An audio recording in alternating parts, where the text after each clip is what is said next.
राधे राधे। कैसे हैं आप सब? क्या आपको पता है कि भगवान श्री कृष्ण अपने सर पे मोर मुकुट क्यों धारण करते हैं? इससे जुड़ी 3 कथाएं प्रचलित हैं जो आज हम श्रवण करेंगे। एक बार की बात है, वनवास के दौरान माता सीता जी को प्यास लगी। तभी श्री राम जी ने चारों ओर देखा तो उनको दूर दूर तक जंगल ही जंगल दिख रहा था।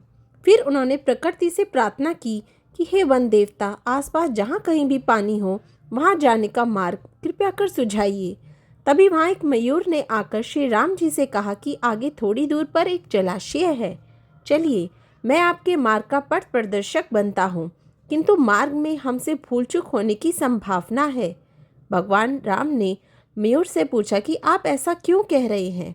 तब मयूर ने उत्तर दिया कि मैं उड़ता हुआ जाऊंगा और आप चलते हुए आएंगे, इसलिए मार्ग में मैं अपना एक एक पंख बिखेरता हुआ जाऊंगा। उसके सहारे आप जलाशय तक पहुंच ही जाओगे। जबकि ऐसा माना जाता है कि मोर पंख एक विशेष समय में एवं एक विशेष ऋतु में ही गिरते हैं। मोर यदि अपनी इच्छा विरुद्ध पंखों को बिखेरेगा तो उसकी मृत्यु हो जाती है। भगवान को मार्ग दिखाने वाले मोर के साथ भी ऐसा ही हुआ। अंत में जब मयूर अपनी अंतिम सांस ले रहा था, तब उसने मन ही मन में कहा कि वह कितना भाग्यशाली है कि वे प्रभु को, जो जगत की प्यास बुझाते हैं, ऐसे प्रभु की प्यास बुझाने का उसे सौभाग्य प्राप्त हुआ है। मेरा जीवन धन्य हो गया, अब मेरी कोई भी इच्छा शेष नहीं है।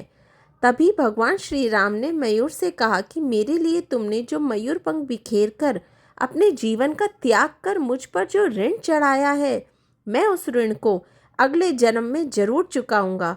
कहा जाता है कि जब भगवान राम ने किशन जी का रूप में अगला अवतार लिया और अपने सर पर मोर मुकुट धारण किया और अपने वचन अनुसार वह मयूर का ऋण उतारा था। पौराणिक काल का ये रोचक किस्सा हमें इस बात की सीख देता है कि यदि कोई बुरे वक्त में हमारी मदद करता है तो हमें उसका ऋण कभी नहीं भूलना चाहिए। पौराणिक कथाओं के अनुसार एक कथा और प्रचलित है कि श्री कृष्ण का जन्म भाद्रपद मास के कृष्ण पक्ष की अष्टमी पर रोहिणी नक्षत्र में हुआ था। ऐसे में भगवान की कुंडली में काल सर्प दोष था। इस दोष से छुटकारा पाने के लिए ही भगवान ने मोरपंख धारण किया था। दरअसल मोर और सांप एक दूसरे के दुश्मन माने जाते हैं। ऐसे में कहा जाता है कि मोर पंख धारण करने से काल सर्प दोष दूर होता है। और एक कथा यह भी प्रचलित है कि कान्हा के पास मोर पंख होना राधा से उनसे अटूट प्रेम की निशानी है। मान्यताओं के अनुसार एक बार कृष्ण की बांसुरी पर राधा नृत्य कर रही थी, तभी उनके साथ महल में मोर भी नाचने लगे। इस दौरान एक मोर का पंख नीचे गिर गया।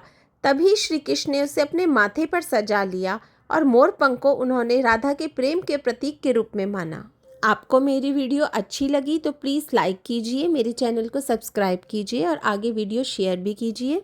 राधे राधे।